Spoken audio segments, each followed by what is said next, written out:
Good evening, I'm John Carter and welcome to Poland Daily Business. Poland's second largest city, Krakow, will finally have a completed ring road. A contract worth 1.42 billion zloty, that's around $400 million, was signed today with the Turkish company Gulamak and Polish Mosty Łódź. The two companies will together build the 12.5-kilometre northern stretch of the bypass, which will include 3 tunnels with a total length of 1.6 kilometres. The expressway will shorten travel times to Warsaw, Wrocław and Katowice. 30,000 drivers a day are expected to use the new stretch once it's finished in the year 2023. The National Bank of Poland has published its forecast for the economic growth, and whilst the short term looks promising, the mid to long term appears less rosy. The National Bank recently raised its prediction for growth to 4.8% this year and to 3.6% in 2019. The bank published the National Inflation Report today, which declared that inflation could be up to 3.2% next year and 2.9% in 2020. Economic growth is set to slow due to rising energy prices and deceleration of GDP growth within the Eurozone. The Polish rail vehicle manufacturing company PESA is due to modernise another 82 railway carriages for PKP Intercity, the state-owned railway company. It's possible that an additional 42 carriages will also be included in the offer. PESA has already won an order for the modernisation of 163 carriages. The new order will raise the total spending by PKP to 1 billion zloty. That's around $260 million. The modernised railway carriages will be equipped with cameras, air conditioning, power outlets and Wi-Fi. PKP Intercity is the firm responsible for long-distance rail transport in Poland. In 2017, it served 43 million passengers. Thank you very much for joining me here at Poland Daily Business. I'm John Carter. Now it's over to Alexander Wierzewski.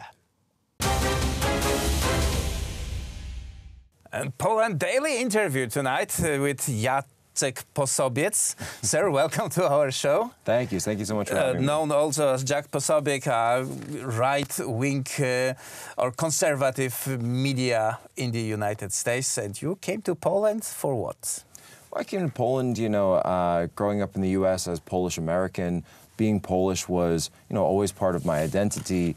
And, as I've gotten older, I had the ability to travel some more. I wanted to visit Poland. This is my 4th trip to Poland.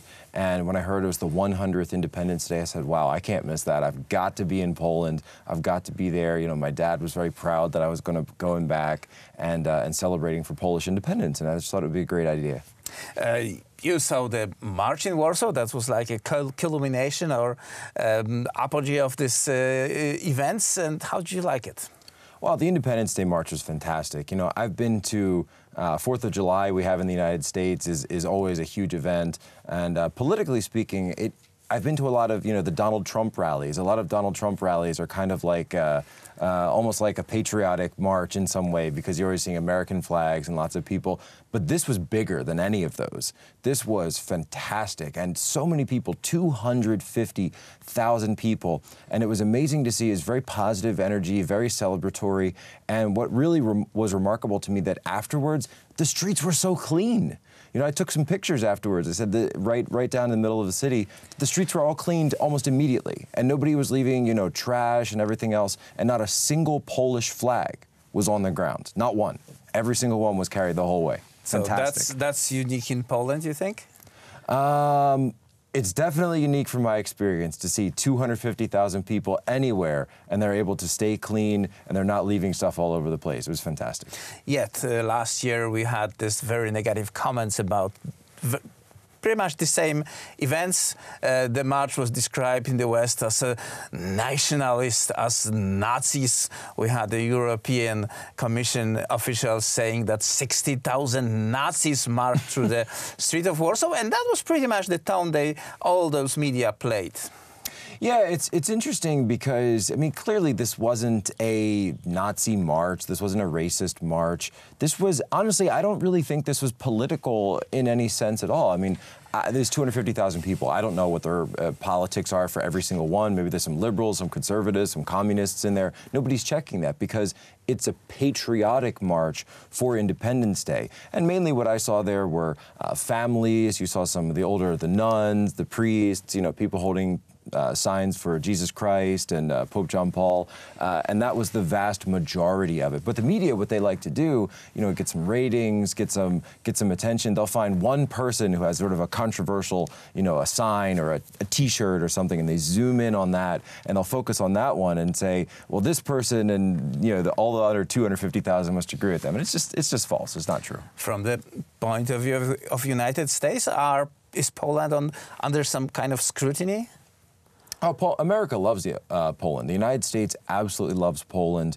That's a relationship that is so excellent to have because Poland and the United States are two countries, and maybe the last two countries, I don't know, that really stand up for freedom, that stand up for the rights of the people, that are fighting for the same ideals and values that we see in the West that are slipping away. Those ideals of freedom of religion, of freedom of speech, of having control of your own country and your own borders, language, and culture. That's something that the United States and Poland absolutely share, and I think is strengthening the relationship between the two sides.